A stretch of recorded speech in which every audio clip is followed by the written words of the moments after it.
се работи за еден невиден политички прогон, политички линч на нашиот председател од овој режим, од ова независно судство,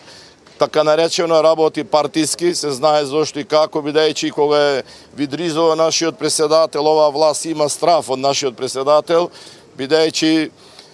не би могол да кажам ништо во кој праве човек пресудата, тоа најдобро го кажа Стейт департаментот, многу меѓународни институции кажа, наши перманентни професори од правниот факултет за Скопје, од Скопје, дека се работи за монтирани случаи, што би рекол како обичен граѓанин или човек од нашата партија на Обединети за Македонија, дека не постои никакви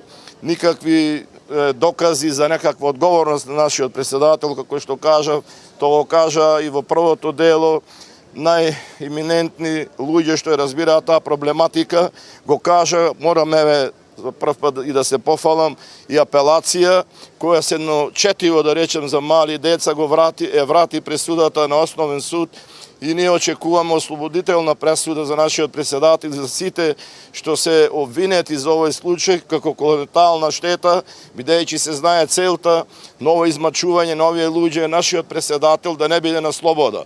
Верувам дека совеста на судството, на обвинителката ќе проработи, ќе прекине уништувањето на личност, на семејство, пред се да се отпочне тој демократски процес, многу посакуван уште 90-та година, кој донесе многу убави работи во Македонија, но донеси катастрофални последици